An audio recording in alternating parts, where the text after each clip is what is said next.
Hi everyone, good morning. So I'm doing my live cam today using my computer.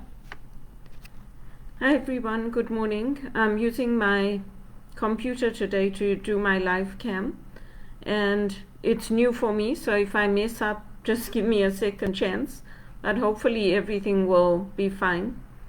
So for today, I looked at a different reflection from my John Maxwell. It's called A Leader's Heart. And today's reflection was on corruption in the family. So it's basically looking at this. Make sure this is working. It's basically looking at Eli, and the scripture says from 1 Samuel 2:12, now the sons of Eli were corrupt, they did not know the Lord. So often you find that when we talk about corruption, we're talking about corruption that is worldly based. But when scripture talks about corruption, it's not talking about corruption that is affecting like banking or something like that. It's talking about corruption that is affecting our hearts and affecting our faith. So that's what, when you find that Jesus was preaching, he was very attractive to people because he was preaching a message that was very different from what the temple leaders were preaching. And he was preaching about returning to God, about an end of bondage, spiritual bondage, an end of corruption, which is spiritual corruption. And from that comes the destroying of the corruption in the systems, because if we're focusing on Jesus, we find that Jesus is a very attractive leader. He's not like the normal leaders that are in the temple. He's not like the ones who are carrying out the priestly duties in the temple. So for today's scripture, this reflection just points out that Eli emphasized teaching his colleagues and his clients, not his family. His expectations, he thought his sons would get it just because they lived in the household of the Lord. He failed to live out in his home what he taught in his work, and he got so caught up with his profession, he blinded himself to his failure. So when we talk about family first, we're talking about the spiritual side of the family. We're talking about what is it that draws the family closer to our faith and to following Jesus. Because out of that comes the rest of what changes society. And for me, I'm on my own. So I live as a single woman on my own. But I don't function on my own. I do have a parish that I belong to. I do keep in touch with my friends who are sisters, who are priests, and they communicate with me. They do email me. They stay in touch. They let me know what they're doing. And for some of them, I can see their Facebook posts. So that helps me as well. There's others who I've lost touch with, but none of us focuses on our own lives completely. When I walk into a room, I don't go into the room and say, hey, I'm here. I go into the room and I ask for whoever's leading that meeting or whoever's leading that event that I'm going to. So when we are leaders, it helps if we're focusing on others, not only on ourselves. And focusing on others gives us a sense of purpose. With all the volunteering I did, with all the events I've been to, I didn't just go there just for me. It's because we had a purpose in mind, whether it's lifting others out of poverty, or it's something to do with ending cancer, or helping to build community housing. I'm not involved in the Carter Center. They do a lot here. I'm not involved with them, but I did look into it. It's just that the events and things are so far away, I can't get to them. So that's one. They do a lot there. But I've done other things like Out of the Cold, Fred Victor, Young Street Mission. With the tennis players, I haven't contributed financially towards them for a long time, but I did tell them, I told Novak, Andy, Rafa and Roger that I would retweet their posts for social media, and that if they want to get me involved, then that's on them, they have to do it. I went to see Andy Murray play, so I try to help in that way because I don't necessarily have the money to give them. But some years ago, I did make small donations to them. And when we focus on others, it can give us energy. So, for example, for me, I was determined to go to university, to graduate, and to make something of my life, not to just sit at home and rot and not do anything with my life. So whether I took online courses or I learned how to embroider again or to knit, some of these things my grandmother taught me when I was young, but I had to relearn them because I did them a long, long time ago.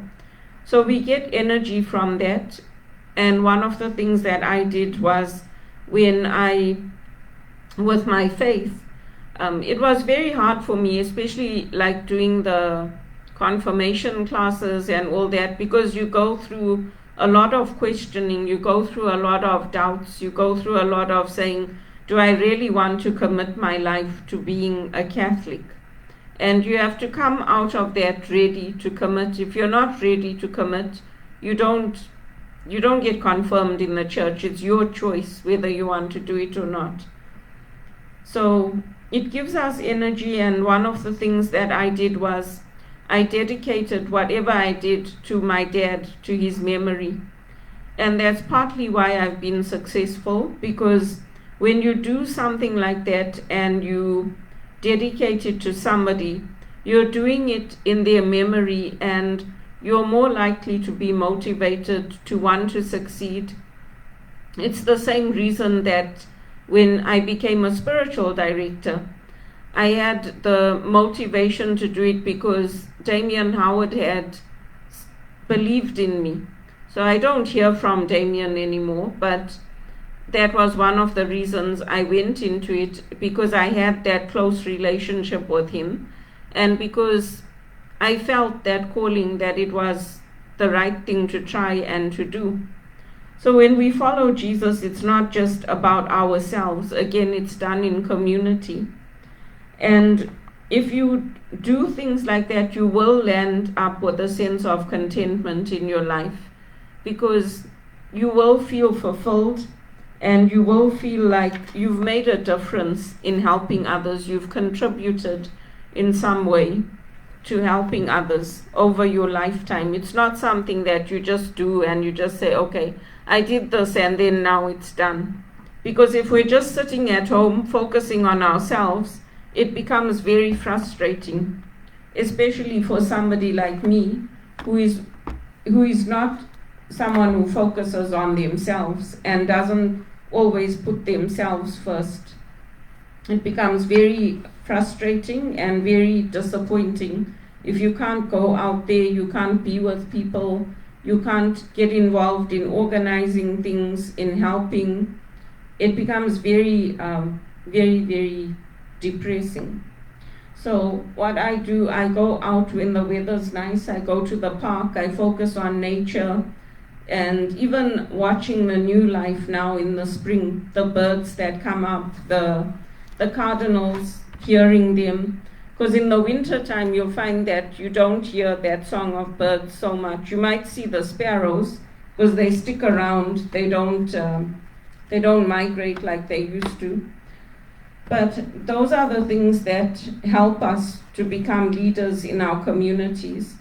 And for us, we always put Jesus first as Catholics. We always focus on the Lord. Because what Jesus did was very different in setting people free from spiritual bondage, in raising their consciousness, in helping them to see how they too could become healers, and that God's kingdom was a kingdom of light, love, forgiveness, compassion, and joy.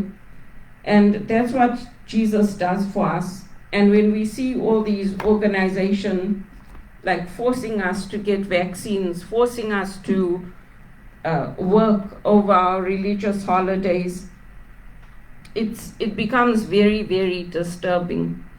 And we're heading to a place now, and it will happen whether we like it or not. Even Fulton Sheen predicted this, where they are going to say that all religions are equal and everybody has consciousness and everybody can make things based on relativism, and it doesn't work. It hasn't worked before, and it's not going to work again. It's not going to work.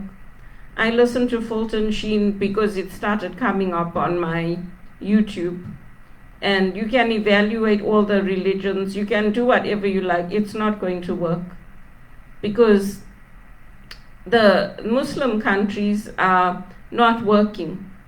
I mean, they're going around killing each other, they're killing their women. When women study, they get them very highly educated, and then they want them to stay at home. So what's the use of that? Just to say I've got a trophy wife sitting at home? I mean, people have come into this country that I've mentored, that I've helped, and they are the ones telling me these things, that they don't want Canada to become a country where all the religions get all the holidays off. They want it to be a Christian country.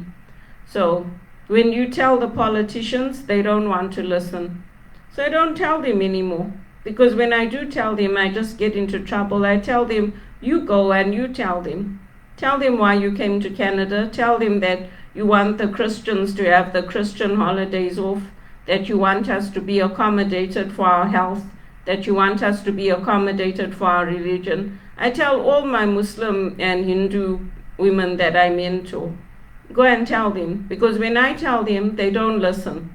And they're like, oh, when we came here, we didn't expect Canada to be like this. I said, well, that's how it is.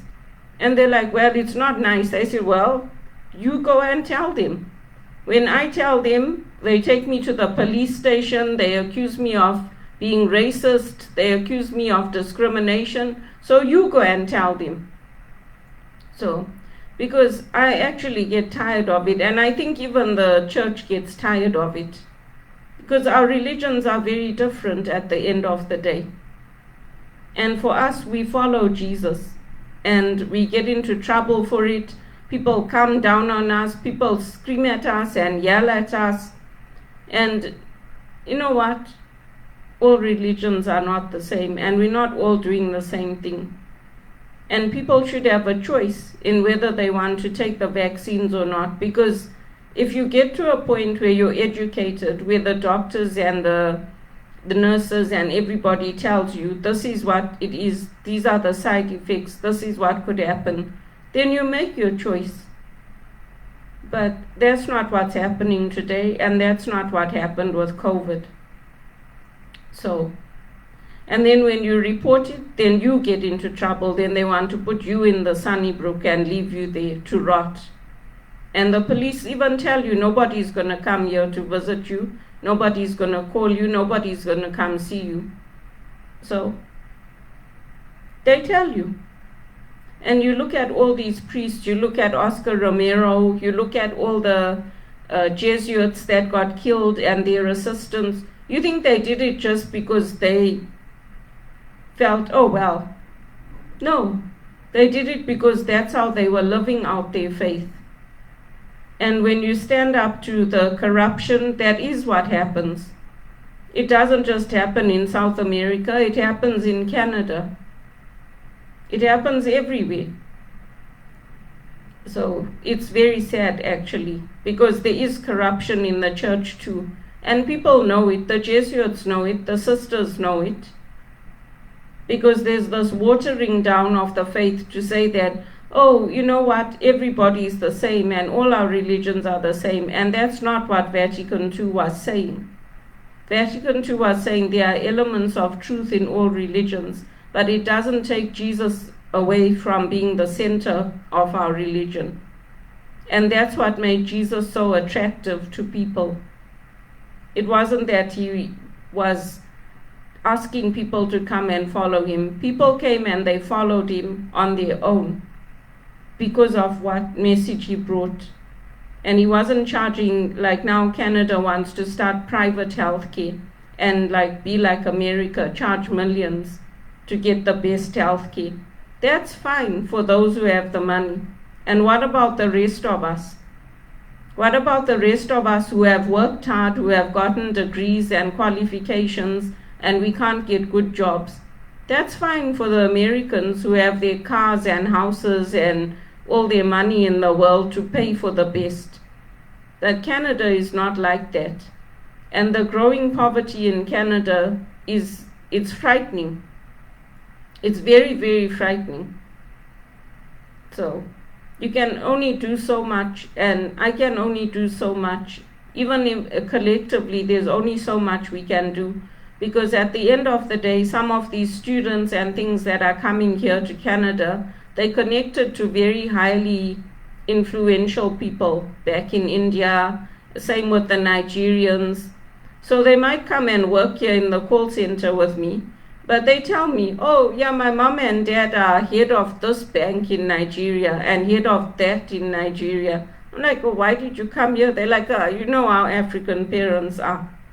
I said, you were better off there. They're like, yeah, once we finish here, we're going back. So then they get all the favor, they get all the favoritism and all that because they're connected. I'm only connected to Jesus, so I don't get all that. Nobody gives me any special treatment. Nobody comes to visit me. Nobody calls me. I'm only connected to one source, and that's Jesus. That's it. And God is going to punish these people for what they did, for how many millions of people they killed with the COVID and mixing human and animal blood. That's a sin, that. And God is going to punish them for what they're doing and all the things they're planning. They turn off put that thing into people and kill millions of people. Their pride is going to have a fall.